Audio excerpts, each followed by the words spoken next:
Arcade racing games feel like a dying breed. From dozens of high-profile franchises in the halcyon days of the 5th and 6th generation to maybe 2, 3 on weekends. The growing interest in racing sims aside, it feels like publishers gave up on the genre and all of these names just petered out with nothing to fill the void.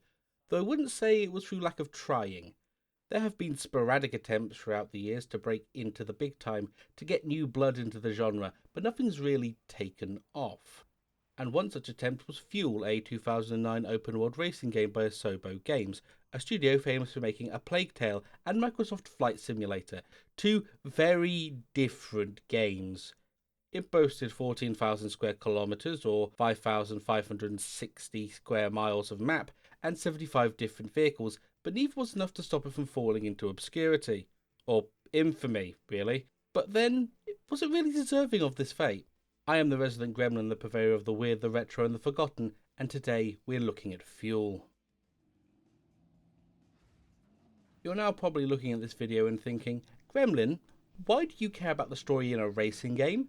It's a racing game! It's not a popular opinion, and it sounds borderline insane now that I'm saying it, but I am a firm believer that the story of a racing game elevates it and makes it more memorable. Can you honestly say that Need for Speed Most Wanted for the PS2 would have been anywhere near as good without the plot? No, you can't, because that would be a lie. Fuel, on the other hand, has less of a story and more background lore, which is much more common for this kind of thing. Essentially, in an alternate timeline, global warming has ravaged the US. We're talking tsunamis, we're talking earthquakes and tornadoes, and we're talking forest fires, all at once, something that would never happen in the real world. In response, the people that survived retreated to megacities powered entirely by clean energy, and they all lived happily ever after. However, an idyllic life in paradise with what I can only assume has affordable homes and a livable wage didn't sit right with some people, who craved the open road and the roar of an engine, so they left the safety of their cities, souped up some insane Mad Max-style rides, and started racing each other around the wastelands to see who's top dog. Background lore for most racing games isn't exactly Moby Dick, but here it feels extra flimsy, which isn't helped by the fact that while most other games will put it at the start of the actual game, this is relegated to 2 pages of the manual. It didn't even make it into the game. It also only ever mentions the US, so much like that one joke Fallout theory, I like to imagine the rest of the world is fine, it's just the US that spontaneously exploded. But even with just background lore, you can still create your own stories in these games, your own little rivalries. It's very much make-believe, but it's fun and it makes it more memorable. I still have an ongoing feud with Zala Wolf in Wipeout Fusion. Screw you, Zala, you know exactly what you did. And in Fuel you really can't. The problem is that there isn't anything that differentiates one racer from another. They all drive the same set of cars and all have similar behaviours. The names also look like they came out of a random name generator. Imagine trying to have a rivalry with Balfour Cheaty, or Connex, or Captain Yar. There's even a dude called Alan Turtle. How am I supposed to have a heated rivalry with Alan Bloody Turtle? We're not off to a great start, but I know for a lot of people this isn't a deal breaker, and all they really care about is the driving part of the driving game. So let's talk gameplay. I've come up with, I dare say, a brilliant way of formatting how I talk about the game. We're going to go by the box. Game boxes are all about bragging about features, and Fuel is very clear about which features it cares for the most. So let's start with vehicles and meander from there. 75 different vehicles all split into one of 6 classes. Bikes, quads, buggies, muscle cars, SUVs and trucks. Other than the obvious shape and size differences, they all sit on a spectrum of high manoeuvrability, low durability from bikes, and the build like a tank, handle like a soggy brick of the trucks. That said, it does really get a bit complicated when you reach the buggies, muscle car and SUVs, because they aren't split into distinct categories in the vehicle select screen, and something that looks like an SUV might actually be a buggy, and muscle cars can be anything the game desires. As you progress through the game and complete certain races, you'll unlock new vehicles to buy or just get given as a reward, each with their own unique stats that are all completely meaningless. Outside of slight improvements to max speed, slight being the operative term, each option of the class handles more or less the same as any other in that class, with the only exception being superbikes are supremely awkward to steer compared to the standard dirt bike. However, it goes even deeper than that. I did some testing because the later stages of the game let you choose to use most vehicles from any of the unlock tiers, and I discovered that the game scales down CPU vehicles to the level of the vehicle you're using, unlike other titles where you have to upgrade to stand a chance. This means that, outside of some very specific races, you can feasibly beat the entire game with the starting vehicles, which from a gameplay perspective makes all other vehicles very superfluous outside of the purely aesthetic.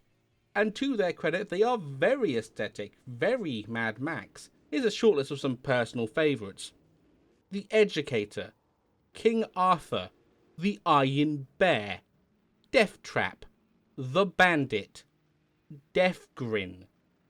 There are some beautifully outlandish options in this game, it's just the same, they're all basically just visuals. That being said, there are two stats that do actually matter. Those last two. Off-road and asphalt. Off-road is simply that it can handle driving off-road. Going off the beaten path and dirt tracks without much loss in speed and handling. They will eat it on inclines though. Asphalt vehicles are very fast on road and completely stop working off them. However, what the game considers off-road is rather odd, because dirt tracks exist in a state of flux where asphalt vehicles can work perfectly on them entirely based on how the game is feeling at the time. I'd suggest staying away from the hard shoulder though, that is a complete dead zone for some reason. But between the two extremes, you have mixed. You know how a lot of middle ground type things in games are very jack of all trade kind of deals? Well, mixed in fuel is not that. They barely get any traction off-road and are considerably worse than asphalt options on it. They are the worst of both worlds and I really can't tell why they're even in the game. There is also reliability, a vehicle health stat, but it is mostly tied to the vehicle class and only seems to function when the game feels like it. Next, let's go challenges. Challenges are little side activities the game throws at you that don't go towards progression, but do give you a bit of extra fuel, the game's currency. Each one forces you to use a specific vehicle to complete one of 9 special race types. There's Speedrun, where you have to hit 2 checkpoints in the allotted time, which is not to be confused with Checkpoint Run, where you are given a time limit to complete a checkpoint race, which is not to be confused with Blitz, a race where you are given a set amount of time to reach each checkpoint. Then we have Raid, a long-distance 2 checkpoint race across the game world where you are challenged to find the fastest route, which is completely different from Endurance, an even longer race across the game world with even more checkpoints. We also have Wild Track, a tight checkpoint race that has you driving around an extremely tight track through forests and off-road routes. Knockout, a checkpoint race where the last racer gets eliminated at each checkpoint. Seek and Destroy, where you have to ram the other racers before they reach the finish line. And finally, Chopper Chase, where you chase down a chopper and try to beat it to the finish line. Outside of those last two, which have somewhat unique win conditions comparatively, the rest of these challenges are kind of bland and fall into the category of normal race, but X, with Raid and Endurance being especially bad because they're just very long and very tedious. But the worst thing about them is that each and every one of them only gives 4,000 fuel, even the late game ones, which are much harder. At the start of the game they are a huge boon because they give you more fuel than a race on the highest difficulty, but they get outpaced by about the midpoint and become completely superfluous and not worth the hassle to do. Imagine doing what is basically a 20-minute race for less than half of the reward of a much shorter race on the lowest difficulty. But yes, the races. The bread and butter of the game, however, they only technically have 2 types in the actual career. First, the checkpoint races, which make up the bulk of what you'll be competing in. They're mostly kind of bland if I'm being honest. Mostly, they just follow one of the large meandering roads that crisscross the map.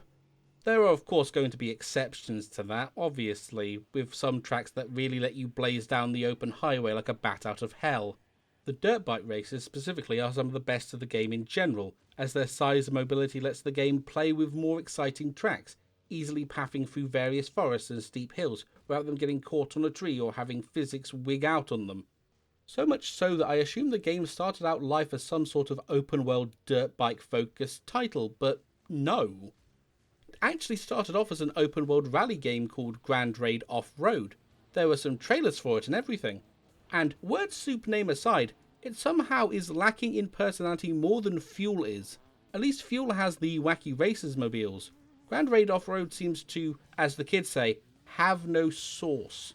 But it does shoot down my previous assumption about the bike, so it gets a point for that at least. The other race type is circuits, and they are way better. They primarily take place in or around the area base camp and are absolutely custom built for racing. This means they are better designed, more memorable, and way more fun than most of the checkpoint races. You've got racing around a broken satellite, across the destroyed Golden Gate Bridge, through the sand-blasted ruins of some desert city. They have so much character despite there being only one per base camp in most cases. I will say though that the best of the checkpoint races outshine even the best circuit races, with the dirt bike mountaintop race being a genuine rush at the very end of the game. But something the races do that the game barely acknowledges in the advertising is the game's weather system. Certain races and challenges will have different weather conditions, ranging from the mundane wind and rain to the sky burning and hell opening up to claim you.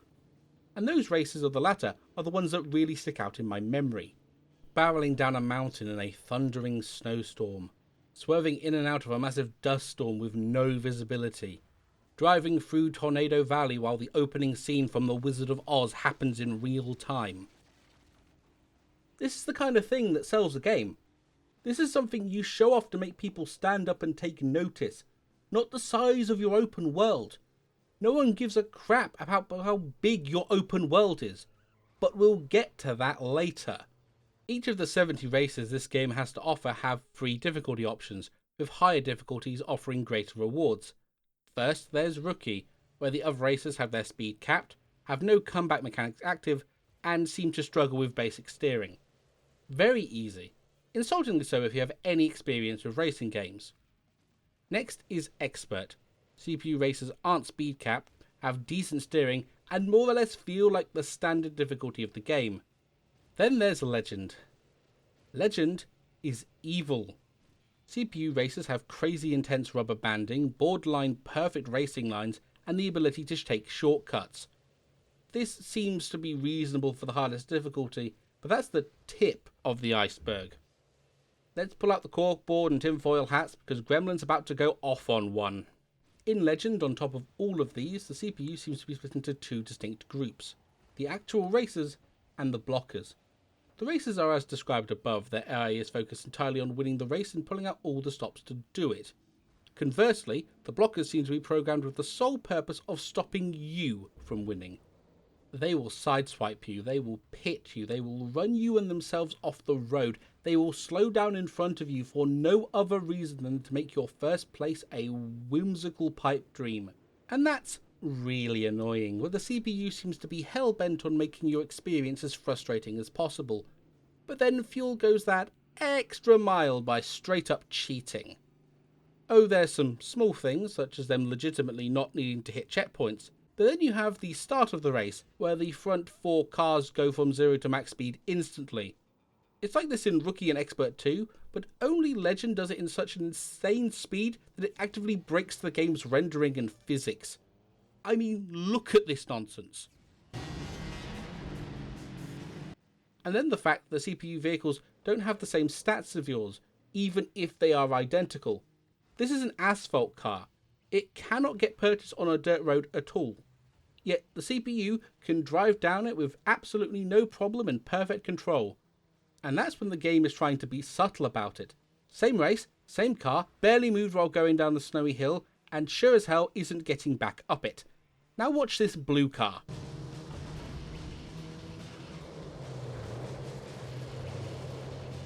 And it was about this point that I realised the game was actually mocking me. To win Legend races, especially in the later stages of the game, you either have to pull off a manoeuvre the game will never expect you to do and can't react to, or drive perfectly.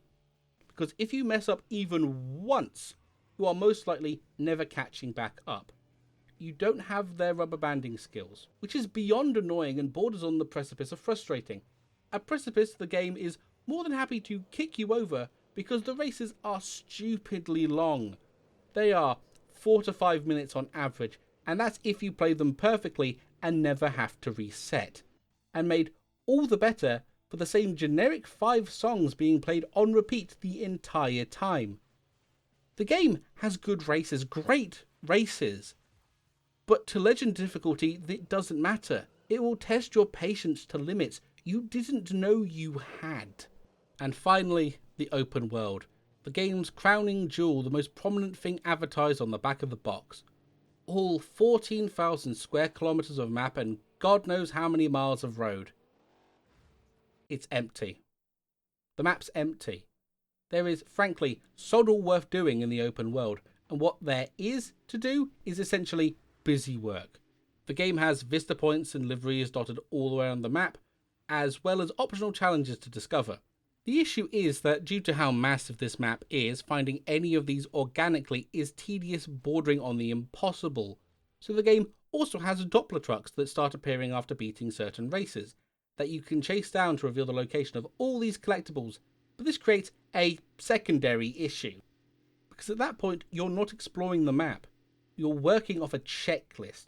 You're not interacting with the world at all. Same with the Mavericks, optional vehicles that also populate the zone after certain races. The location is shown on the map in real time, and just a case of chasing them down across a big, vacuous nothing. You also have random fuel barrels haphazardly plopped around the world for no reason whatsoever. And I mean that. You can easily afford every vehicle in the game without touching a single one of these. There's just nothing. I'll grant you the map is pretty, especially for the time it came out, but pretty isn't enough.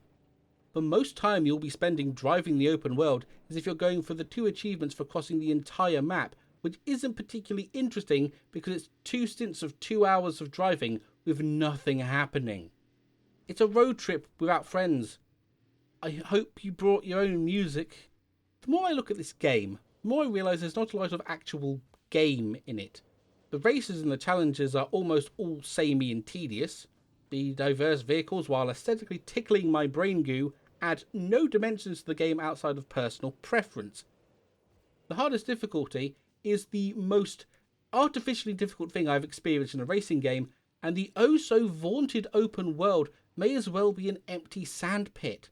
The storm races are great, and when a race is good, it's really good. But I cannot recommend a game like this based on 5% of the content being good. Looking on their website, this was Asobo's first and only foray into racing games, their support work on the Crew 2 notwithstanding, and they have moved on to bigger and better things, which is good because I'ma be honest, this isn't it, Chief. But what do you guys think? Do you agree? Do you actually like Fuel? Tell me in the comments and leave a like and subscribe if you're feeling it. I have been the Resident Gremlin, and I'll see you next time.